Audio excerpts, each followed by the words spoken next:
Hey everyone, just wanted to give you a quick heads up. The second Global Product Owner Summit is coming soon. You can get all the details at bit.ly/Product Owner 2024. That's bit.ly/Product Owner 2024. And it's all lowercase, all one word. Oh, and stick with us until the end of the episode to know the dates and the tracks that we have for you in this year's summit. But for now, let's dive into today's episode. Hello, everybody. Welcome to our Friday TGIF and, of course, Product Owner episode this week with Paul Jarvis. Hey, Paul, welcome back. Thank you very much. Good to be back. So we talk about product owners, and every week we review what might be great product owners and their characteristics. And of course, we also need to dive into the anti-patterns, the bad examples that we need to be aware of so that we are ready when they surface. So let's start there, Paul. Share with us what might be potentially the worst product owner anti-pattern you've witnessed in your career. Okay, let me just stop and think about that for the moment. I think generally, overall, I've been very lucky. I've been blessed with very good ones. I've got a very good one to talk about in a moment. There were one or two edges I had to knock off, another couple. That sounds a bit drastic, but what I'm trying to say is I had a product owner in a program I was working on in a bank a few years back, and the product owner was good at their job, but they were tending to operate with the BA together in isolation from the rest of the squad. And one of the best tips I've ever given any product owner is the earlier we can involve the squad in what's coming up and helping them nail down all the epics and the features, not just the user stories. The more we can involve the team and the earlier we can do it, the better for everyone involved. And I just had to encourage this person to try and operate a little bit less isolated and not come to sprint planning or to refining and estimating or grooming sessions with the user story all written out, everything done, or what they thought was done, all the acceptance criteria nailed. What we actually want is like a relay race where we're handing the baton over. In actual fact here, the earlier we can handle that baton over, the better the outcome, the more the team can contribute towards all the acceptance criteria, all the BDD statements, what outstanding questions there may be, what dependencies or anything else that we have when we write our user stories, the better. Yes, shared understanding between product owner and team can never emerge if the product owner is working in isolation. In fact, it can go so far as the product owner just dictating to the team what they need to do, because the product owner has already thought everything out. Correct. And they have the answer to everything, and the team goes like, okay, so we'll just do whatever the PO says. Yes, and then we're losing part of that magic that's agile ways of working. It's an anti-pattern for the product owner to present to the team a fait accompli when it comes to writing the product backlog items. I think we touched on that before. It really is the whole team coming together. It's so a whole important team sport, right? It is, yeah. Indeed. And just this week, as this goes live, not the week when we're recording, but the week when this podcast goes live, we have the Product Owner Summit. You can check it out at productownersummit.org, where we have a whole track dedicated to that concept, that idea, the cross-functional product ownership, right? It's not just the product owner. It's also stakeholders involving customers and, of course, most importantly, also the team. And it works further up the line as well. It works with the baton being handed over from the product manager to the product owner. So those roles need to blur a bit as well. I mean, what do we do if the product manager is away and off ill, or off on a long holiday, or off to a summit, and we need to make a decision? The roles blur between product manager and product owner, and the same thing happens again between product owner and the squad. And Absolutely. The more that happens, the better. The more we work together, the better. And Yes. talking about better, of course, on Friday, we also talk about what might have been potentially, Paul, the best product owner you've ever worked with. Describe them for us. So I think the best product owner I ever worked with was at a payments company. I think I talked about them a couple of days ago. And I think there's two important ingredients that make a really good product owner that I look for. The first one is enthusiasm for the product. All right. So this is absolutely crucial. And the product owners, if we've got a product owner that's really into the products that we're making, that joy and enthusiasm is infectious for the rest of the people who are working in the squads with them as well. And that's so important, because it sets the whole tone for everything you do every day, every stand up, every you know every bit of every day, not just the ceremonies we hold in Scrum, but every piece of work we do. If you've got a product owner that's really into the products and really loves it, and their enthusiasm is infecting everyone around them, then we're going in the right direction. And then the other one I would say is that the product owner needs to be a really good team player, and we talked about this just a few moments ago. If we've got a product owner that's operating more of isolated and away from the squad, then it's not going to be usually such a good outcome for the squad. We need a proper team player. The product owner at the end of the day is part of the team, and they take the baton maybe from the product manager, but the more that their team player and bring in the squad and say, well, listen, I've written this epic. What do you think? Can we go through it together, please? Have I got all of my acceptance criteria here? How will we know when we're done?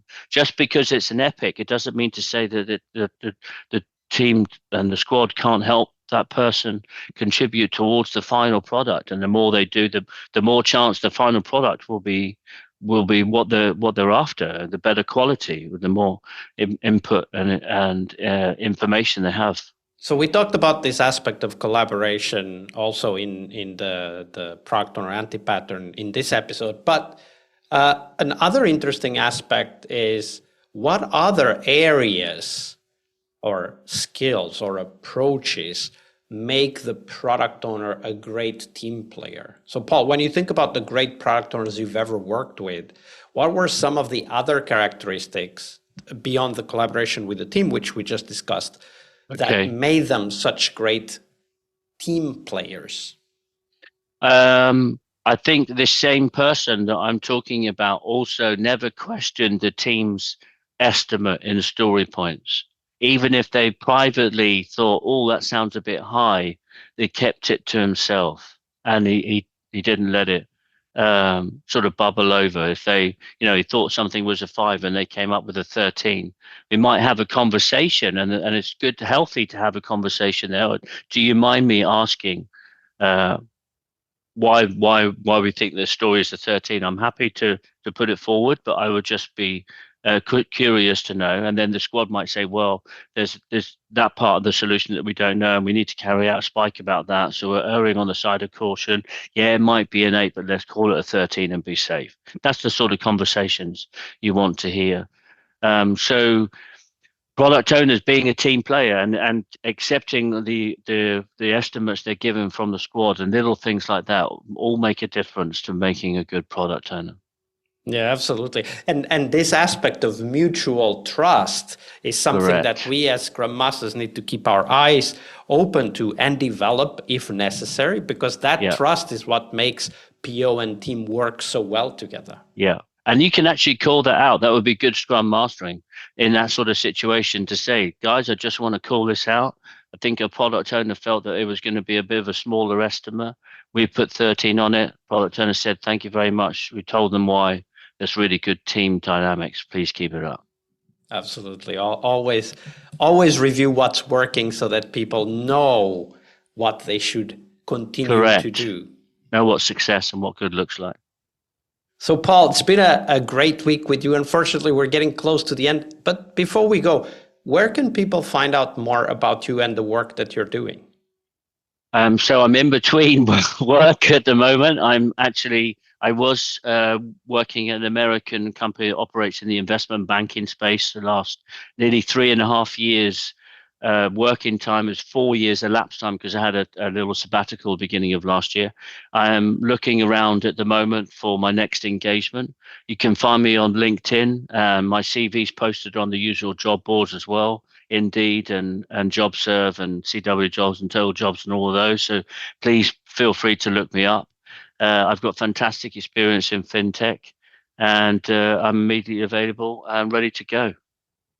And we'll put the link to Paul's LinkedIn page on the show notes so that all of you can, why not, get in touch and ask a few follow-up questions. Why not? Paul, anybody's welcome to do that. Please do that. If I brought something up this week that you want to ask some more on, please feel free to message me on LinkedIn. I'll be only too happy to Let's respond. keep the conversation going. Yeah. Paul, it's been a pleasure. Thank you very much for your generosity with your time and your knowledge. Pleasure. Thank you very much. I've enjoyed every minute of it. It's been a pleasure, Vasco. Thank you.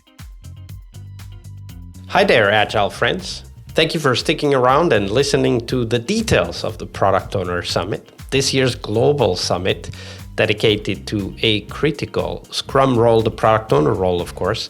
We'll have some amazing keynotes and 4 tracks filled with first-hand stories and experiences for product owners to learn more about that critical Scrum role. The summit will take place between April 23rd and 25th, so book your calendars. There will be loads of sessions for you to attend. One of the keynotes will be Dave West, the product owner and CEO at Scrum.org, one of the largest Scrum organizations in the world. If you want to know more, check out the details at bit.ly/product owner 2024. That's all one word, all lowercase, bit.ly/product owner 2024. We will also have 4 tracks. The 4 tracks will cover cross-functional product ownership. That's track 1. As Pixar's Ratatouille said, not every idea can be a great idea, but a great idea can come from anywhere. And this quote emphasizes the importance of a product owner being open to all ideas, regardless of the source, and also challenges us to focus on getting good ideas from everywhere and involving the whole team in the product owner role and responsibilities. The second track is Designing Products for Growth, where we explore how to craft products ready for scalable growth, merging practical strategies with innovation. The idea here is to learn to design products for growth, whether it is sales or customer acquisition. The third track is Know Your Users, user-centric approaches for Agile development. In this track, we learn to master user-centric techniques in Agile development, to deeply understand customer needs and transform insights into meaningful UX designs that focus on engagement and satisfaction. This is a track ideal for innovation-focused Agile teams. And the fourth track, one of the most exciting tracks in my opinion, is product development with AI, ideas for product owners. Not only do we discuss about using AI in the products, but also AI for product owners to learn to make a bigger impact with the help of the AI tools that we already have. The Product Owner Summit will also present to you great opportunities to network with your peers. So get your ticket and join our Slack. You can get the ticket and join the Slack at bit.ly/product owner 2024. As always, we have free tickets and also the paid tickets that help to support this podcast. So check them out at bit.ly/product owner 2024. That's all lowercase, all one word, product owner 2024. I'll see you in the summit floor.